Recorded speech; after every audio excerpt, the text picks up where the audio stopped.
Well, welcome to the Monday Minute of the Hunt Backcountry podcast. These are shorter and more informal episodes where we answer listener questions. Steve, how's it going, man? Good, really good. Another fun weekend with the kids. Took them skiing up at we have a local to Boise ski resort called Bogus Basin. Went up there yesterday and I hadn't skied that in legit 20 years, dude, since college, which is Yeah. crazy. And the amount of people was mind blowing. We went Sunday at we were there from 2 to 7, and it was a madhouse. I was like, what the?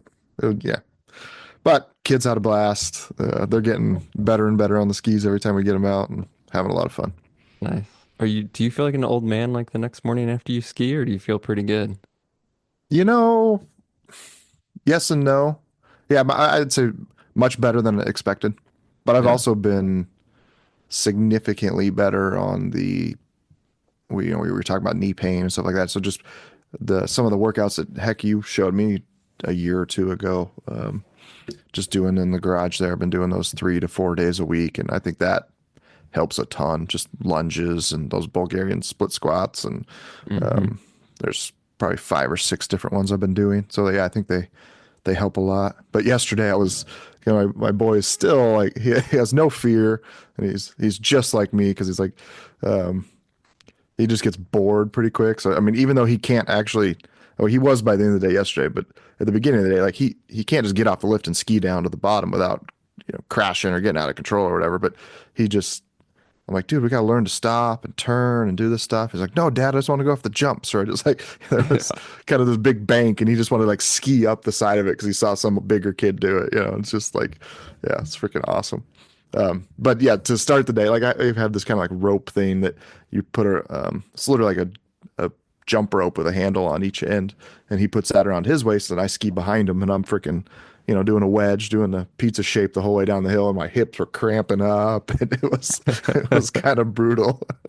That was the one. There was so many people that he's just trying to ski and go down the run, and I'm sitting there like my head on a swivel, like, all right, here's this person behind us is trying to learn how to snowboard, and they're out of control and crashing, and I'm trying to like move, get us out of the way, and um, so yeah, that part I felt plenty old with things cramping up, but Right. the not super sore this morning. Good. Well, this is the first podcast episode we are publishing from a new podcast hosting platform. For most of you, you won't notice any difference. In fact, I hope you don't notice a difference because this should be a seamless transition. But behind the scenes, we made a change of where our podcast is hosted. If you listen to our podcast, as most people do, in something like Spotify or Apple Podcasts or whatever, again, you shouldn't notice a change, but I did just want to mention it. If you guys are having any issues that seem new or unique or anything like that, definitely let us know because we're trying this new host. And things should work out well. But when you are making any changes, sometimes there's things going on that not even you know. So just want to mention that to you guys. And then also just want to continue to thank you guys for continued like feedback and support. The recent podcast we did on the lead topic with lead bullets and the dangers, supposed dangers, real dangers there. I think there's some of both. Got some good feedback from that one. Some good criticism from that podcast, but from both Hmm. sides, which made me feel kind of good because like some Oh, people right. were, Yeah. like saying we were crazy for even promoting that there's any danger. Some people were saying we're crazy for saying people should use anything but copper all the time. So I'm like, hey, if both sides on the extremes are, maybe a little cranky, then maybe it was a good Probably all right. podcast. Yeah. Yeah. But again, it's a complex topic, and our goal is always is not to try and tell you what to do, but to prevent some good thought and information. And I thought that podcast did it. So it was a good one to get out there, and maybe we'll explore more of that in the future. Yeah. I obviously wasn't on that one, but did listen to it the other day, and I thought well, I thought he had a really good perspective, and it's very, you know, yes, there's these things to be aware of, but also, they're way blown out of proportion at times. Some of the interesting things on like the Inuit duck hunters or whatever, that where it's like the hunters themselves have higher lead levels, but the The women and children back in the village don't, Yeah. but they're all eating the same meat. I mean, it's a good example of there's probably a million different things in your life that you could look at or things you've been told because a study was done, and there's so much more to the story if there was better research done and research done without an agenda Yeah. where they want to prove that lead is bad. So yeah, okay, these hunters, they shoot a lot of ducks, they eat lead, they eat them, they've got really high lead levels, and you dive deeper and you go, oh, that's certainly not the whole truth here. And then what the heck is even, if you have high lead levels, like you need to get a doctor on it to talk about what that means, right? Does it mean anything?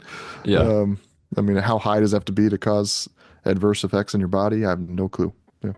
Yeah. It's a multifaceted topic, Yeah. for sure. And Yeah. because that, like, even everything there is scratching the surface, but that's all in human health. And then you have Sure. the whole other conservation aspects of it and other species. So, again, as I said in the introduction to that one, you can only say so much on such a complex topic in an hour. My goal of that conversation is to give people things to think about, to give people a base understanding for how to critically think about that topic. And then also to realize that it is more multifaceted. And a lot of times I feel like people are talking past each other because Mm. someone could be talking about human health and then someone else is talking about condors and they're not even talking about the same thing at that point. So it's like, hey, if you want to talk about this topic, great.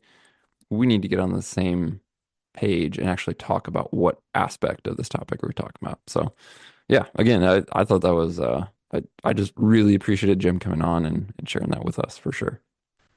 To get to questions today, Steve, this made me think of like in years past, we've been kind of strategic, especially around New Year's time, with like just giving an update on where we're going with EXO, like what our vision for the future is, etc.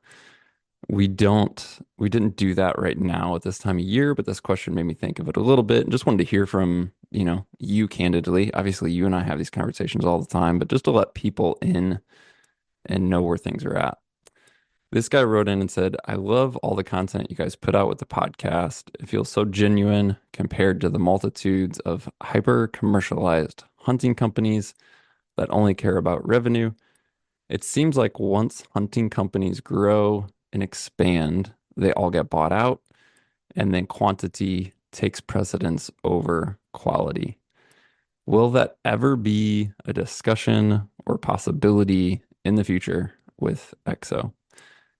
So longtime people probably know our answer to that. Maybe some wonder if that's ever going to change or has changed. And then we also have new podcast audience all the time who haven't heard us talk about these topics. But when it comes to EXO, to growth, to changes, to selling, what do you have to say? As long as I'm alive, emphatically no. Yeah. Or doing, I mean, I guess I can't say EXO because if I died tomorrow and, who the heck knows what would happen with the company. But no, like, yeah, absolutely not. That's something that I am very anti these companies. I mean, I 1000% agree with this guy who wrote in with this kind of question that they get bought out and then everything just goes to crap afterwards. And we see it. The archery industry was really, really bad with this. So I saw this a lot with S&S archery. Certainly, you just develop these relationships with all these companies, right? With S&S, we're a reseller, so we're whatever company it is. A Black Gold is a good example. Had a fantastic relationship with them, and then they're still doing okay, but they got bought out. They're now on their like fourth or fifth owner group that's come in, and it just changes. The entire dynamic of the company changes. I think innovation generally slows down. It's really not. I don't know who benefits from it, to be honest with you. Um, yeah, it just sucks. I hate it. So, and we've just seen, I mean, Meat Eater comes in and buys out First Light, and it's all completely different than it used to be. All the original employees are gone, and maybe that's just, I don't think the quality of their stuff's gone downhill, but they tend to like lose direction, I think, of Mm. who they are, what they're doing. And this guy's 100% right again on that. They just start like, well, what else can we sell to make money? What else can we sell to make money? And they get very, very broad, very distracted. And yeah, I mean, it's a tale as old as time in this Hmm. modern world of they. I mean, look at any cool like a North Face or something like that, right? Like at one point was the peak of technical mountaineering expedition stuff, and now they're like, I mean, almost a Walmart brand, you know. Uh, and I don't know any of the story of what happened there, but there's that example times a million of companies that fall into that. So I'm with EXO, absolutely like small, focused. We are currently 100% focused on backpacks, have no desire to do anything different, just keep making them better. And as the owner, I know I've said this before, but if I could press like pause right now and just stay, like we're a great size. We got a small group of guys. Everything's dialed in, efficient. We're producing a fantastic product, and I mean everything's great. it it's really tricky to press pause on a business, right? Like we're your and I's conversations are generally about marketing and selling the packs, right? And it's like, well, how do you don't want to dump a bunch of gasoline, which would be marketing on a fire and have it blow up and then have all these issues on the production side. So you kind of really have to balance like production capability, capacity with our marketing, and again, do enough to keep things like just slightly growing is my goal. 'Cause that seems to be a good kind of stable path forward, but not so little that we're going down and not too much that we're doing too, going crazy Yeah. and just adding a whole extra pile of stress. And then again, if you kind of get over your skis, um, then you start making mistakes and you start having quality issues. And we just really focused on staying streamlined and small and profitable, so that we don't need to do little side projects here and there that are just distractions to make money, right? Mm. So we're incredibly fortunate. We're in a fantastic place, and yeah, the tricky part right now is just kind of maintaining this good level, yeah, just steady kind of growth for the next 10 plus years. We'll see. Yeah. When you started that and you're like, as long as I'm alive, I had a very recent flashback. We're behind the times, I know, but Jen and I have been watching Yellowstone, and I just like pictured you saying that as Kevin Costner, like EXO is your Dutton Ranch, and you're like, as long as I'm alive, we're never selling this place. You're like willing to kill people and whatever to make sure that never happens. So Oh, it's funny. yeah, that's how I pictured that one. Um, this is a separate question, kind of. It's not to do with selling EXO, but these two questions came in totally unrelated from different people, but I thought they were worth pairing together. So we talked about selling, meaning the company. Now I want to talk about selling out. This question said, I want to encourage you guys to keep doing what you're doing and don't start picking up gear sponsors. And this was in context part of the podcast survey feedback. He went on to say, seeing you guys in all matching outdoor vitals gear and the Alaska hunts, talking about our films, he says that makes me nervous. I've seen too many good, honest hunting groups get pimped out and become completely irrelevant. So again, in terms of sponsors, like getting paid to use, talk about, show, whatever, anything, do you think anything will ever change there, Steve? No. And I mean, this guy is fully understanding the reason why we don't. One, it just cheapens you. It's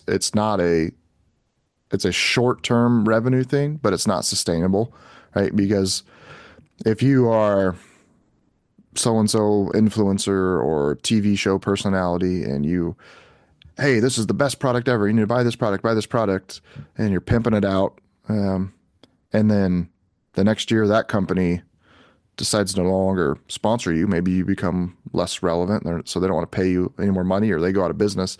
Now all of a sudden you got to flip around and go, oh no, I was just kidding in the past. This one's actually the best one. You need to buy this one now, right? Like you can't. It's not a sustainable thing in the long run. To it's very rare, and it does happen where there are company relationships with media personalities that but they're both like really well aligned, right? Like um, it's a very genuine relationship that the person very much wants to use the product. Um, there's I just had a conversation the other day with a someone, I'm not gonna say his name. He's a good friend, very very well known in the hunting, you know, TV show world. And he was just like, man, I would love to be able to use that arrow. Like I've always wanted to use it, but we're sponsored by this company and I can't. I mean, that is the vast majority of the case for what's going on out there. It's the model of, their income is derived from companies paying them money to promote their products. And if, the company they want to use won't pay them, they got to go find somebody who will. And that's where, to this guy's point, it just cheapens the brand, and over time, you can only recommend so many different backpacks before people start going, man, this guy's full of it. What the hell's he talking about? Um, so there's that aspect of like why, I mean, all we have is this podcast here where we certainly could generate a lot of money from sponsorships. We just choose not to. One, we don't need it. We're in a very fortunate spot where essentially EXO is the sponsor of this, and that, we're very lucky there. Um, and two, I just believe in, this isn't rocket science. It's very common sense. Just provide good value, good content to people. And, obviously we're hoping that people will eventually, if they haven't already, buy a pack from us. But we're not doing it to like every episode's buy a pack, buy a pack. Look how great we are. Look what the pack can do. It's, just provide good value and information. And then in turn, some people go, I want to try out a pack. I mean, there's certainly, we're not, I guess multiple things can be true at once. We do this podcast because it is good marketing for EXO. But it's also, we genuinely enjoy providing this content and talking to different people and getting different perspectives out there. So I feel like we're in a win-win situation. The outdoor vitals thing's kind of funny. I 100% agree with him. Like I hate when I see everybody looking like sponsored head to toe, matchy matchy. I used to hate. I guess I'm picking on First Light a little bit. Like for a while there, they had a very bright orange logo, and they made sure it was on everything. So you could like the guy who was sponsored by First Light with his First Light gaiters and his pants and his jacket and his gloves and his beanie. You were getting like 9,000 First Light logos or bright orange logos like thrown in your face. If you see a picture of them, it's like too much. There need to be a strategy of like, all right, we're only gonna label half of our gear or something. But the with Outdoor Vitals, I don't know if this guy's paid attention, but obviously I reached out to them about partnering up to design. I just wanted to napkin sketch some designs and say, and nothing radical here, just like simple pieces that work. And they were awesome, and we've been working on it for a couple of years now. I don't. It's a very different process. They are making stuff overseas than what I'm used to with EXO as far as the speed in which we can get things done. Things are just a lot slower. But it's definitely gaining ground, and that we have nothing monetarily to do with it. It's going to be their product. They're selling it on their website. We just have our kind of fingerprint on, all right, if I could design my perfect puffy jacket, this is what it would be. And that's why you saw we all looked matchy matchy because we were running prototypes and testing those out there. All right. Well, there you have it. Not selling or not selling out. Not while Steve's alive. I mean, we did do. I guess we had Hoyt sponsor us early on Yeah, for I a mean, it little bit. was We did it for a 20, year. Yeah, I think 2017 we started the podcast in 2015, like yeah, midway through the year. 2016, things were growing crazy. 2017, we reached out proactively to like, hey, we're already using your stuff. We know you, the people behind the company. Like, do you want to sponsor the podcast? And so, Yeah. yeah, I think it was 2017. Like, it had like Hoyt and First Light, and I don't even remember if there was others. Maybe And it was very Easton? simple. Yeah, it could have been. Maybe Yeah. something small. Anyways, I think that we did that for a year. And again, that's like another aspect too, is a selfishness side of me. I want to go test out a Matthews this year because the Hoyt bows are fantastic, but I haven't seen like basically they're not doing anything with tuning in the bow, and for the user to be able to do it, which I had a thought pop. I was hiking the other day and I was wondering. I was listening to a review with Matthews, and the guy was talking about how basically kind of hinted that like maybe pro shops would be upset that if bow companies were making their bows so easy to shoot and tune that people could do it from home so they weren't having to go to the pro shop. And that Hmm. thought had never entered my mind before. Like I wonder if some of them I doubt it. I don't know. I probably shouldn't speak this thought out loud, but it's like Yeah, I I mean, wonder if they're like purposely, well, they need the pro shops to exist. Um, so they're making them so that they have to go to them to put them in a press to change the draw length or so. I don't know. It was just a very interesting thought that never really entered my mind before. yeah. But I don't think that's the case. I don't know. Yeah. I doubt that it's a reason that heavily influences or limits design, but I'm sure that's probably been a thought or even a conversation. Yeah. Um, Whether or not it changes the product, I don't know. That seems somewhat hard to, I don't Yeah. know. Yeah. Yeah, who knows? Yeah. It was definitely like a thought of like, well, yeah, I guess I mean, in my mind, yeah, all these bows should be built so people can order them online, ship it to their house, and set them up and tune them themselves, right? Like that should be the ultimate goal. But you would be putting pro shops out of business in some regards. Hmm. Let's jump to a listener question from John. This came out of, we just talked about the Alaska Hunt films. This came out of that. But John wrote in and said, I recently watched the videos of your caribou hunt, and something that stood out to me was how you hung your extra gear in the trees. It was impressive how neat and tight you were able to hang everything. I think I vaguely recall during a pre-show conversation that someone had mentioned needing to figure out the best way to hang the gear. So I'm curious if you ended up using a pulley system, simply threw a weighted item over a branch for a standard pull line, or did something else to hang your gear?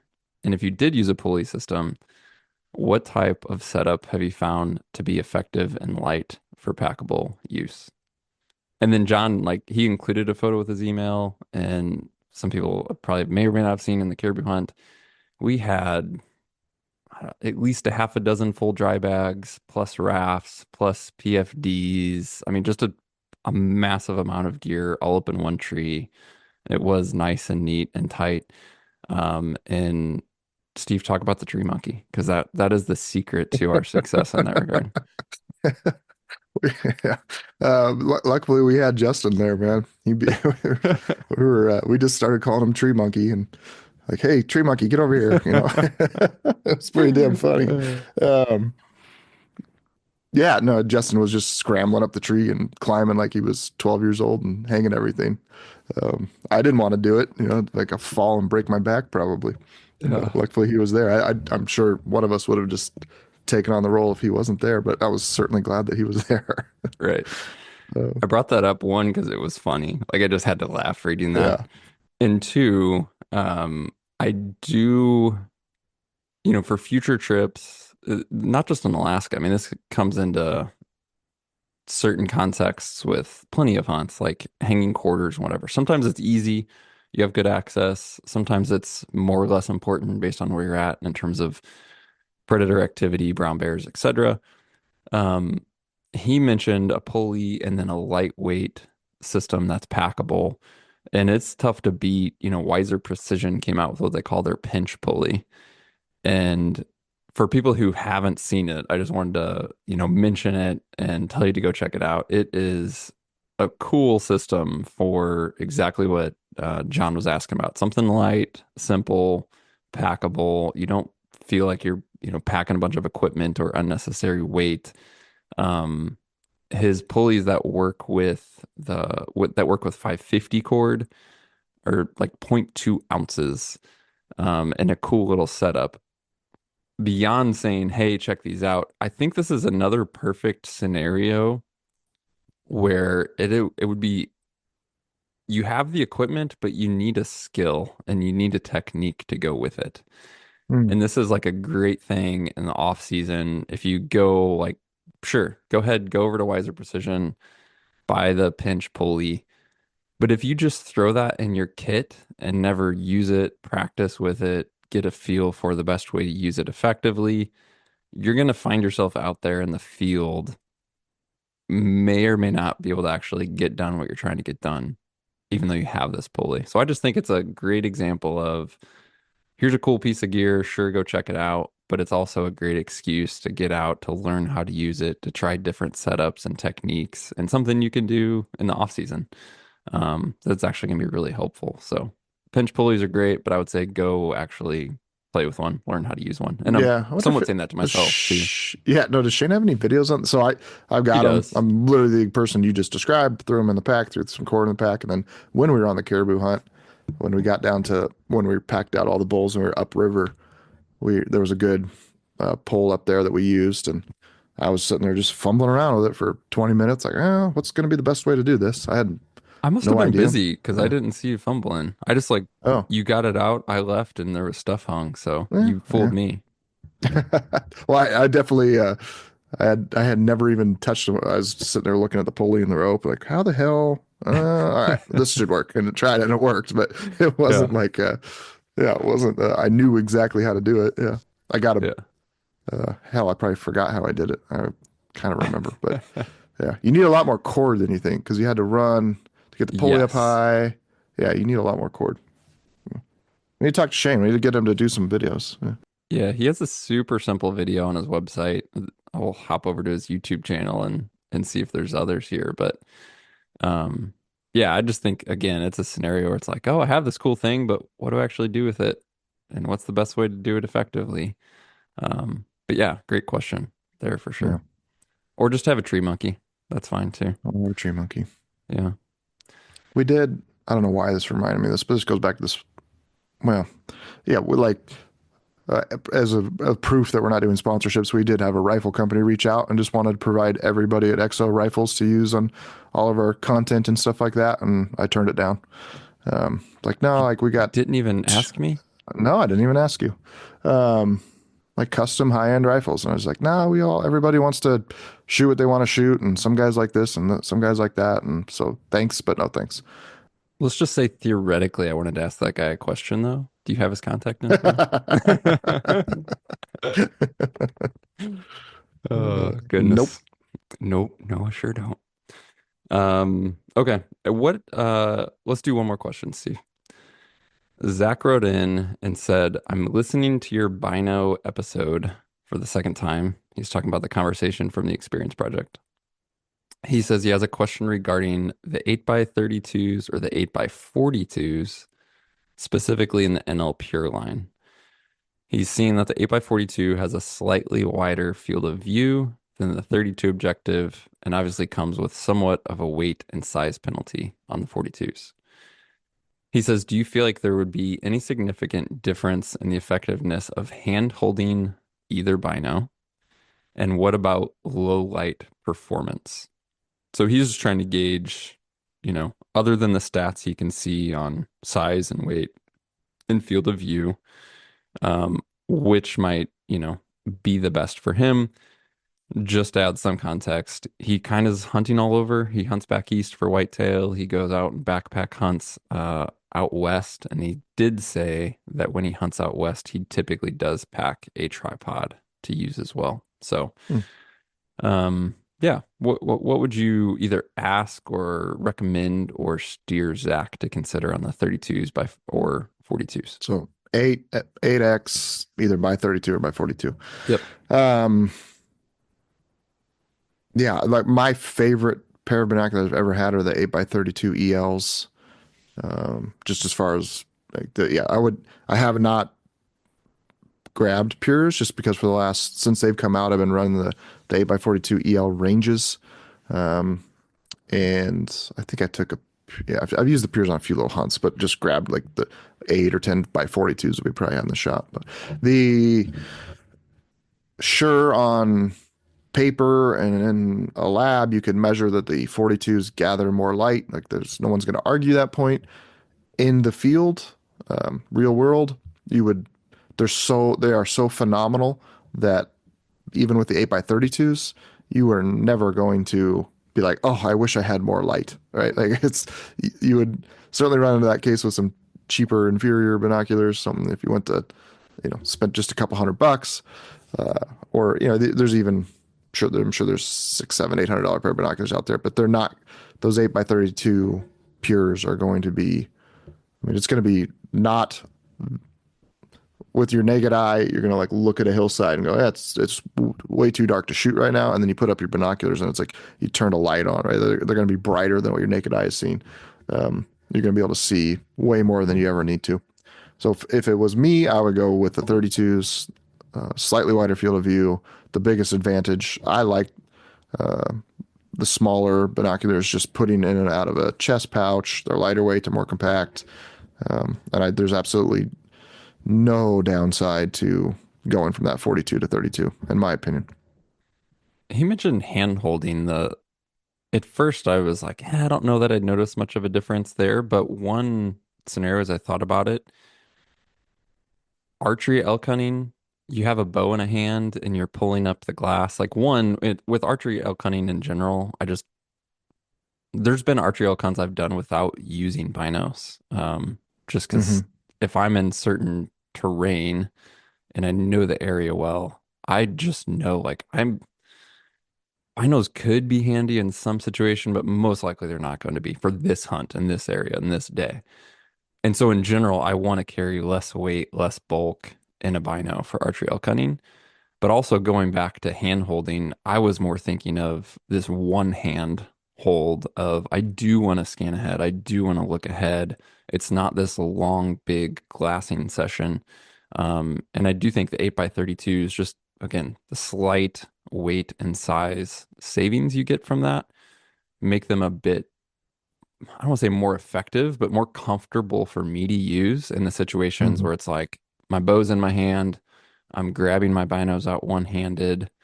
They're easier to use one-handed. They're generally easier to put back in the pouch one-handed. They're just a small, sleek, awesome setup. So that's another thing. Like this guy mentioned, hunting out east and going out and backpack hunting out west. I would, especially if most of your western hunting is archery elk, I would lean even more towards 32s just for that specifically. Yeah, 100%. Yeah. I mean, I ran 8 by 42 pures on a Dall sheep hunt, and they were fantastic, man. This was, before they ever came out, I had a sample pair, and that 8X was like I had a week or 10 days of hunting and everyone else was running tens. And like I gave up absolutely nothing. And frankly, like became the guy of, hey, what is that up there? Right. Like, just like Jeff was on our hunt because he was packing the sig stabilized. Like Hmm. see some caribou. Jeff, what is that? Because you can just see so much better with that image stabilized. But yeah, they're, I don't know. Bigger's not always better, right? Wider field of view, better resolution, brighter. There's a lot of upsides to the 8X. So yeah, and I'm pretty sure in that video, I shot that last summer, but I'm pretty sure it's like I'd highly encourage people to look at like a compact 8X binocular, 8 by 32s, Hmm. because Do they're they still fantastic. make ELs, do you know? Or do you have to go to NLs for an 8 by 32? I don't know. I should know, Yeah. but I don't. Yeah, Okay. I think I don't I'm think they seeing make some them. online, but I don't know if that's like I don't. leftover Yeah, inventory or they're still making them. I don't know. If I had to guess, I'd say they're not making them. Well, if I find them, if they are there, we'll leave a link to them. Yeah, the more I think about, I mean, I have the 8.5 by 42 ELs. They're a great, like, just kind of do Hmm. anything. I really like them. But When I get questions like this, I'm always like reevaluating, like, okay, if I'm spending my money today, or if I wanted to change my optic setup, like, what would I do?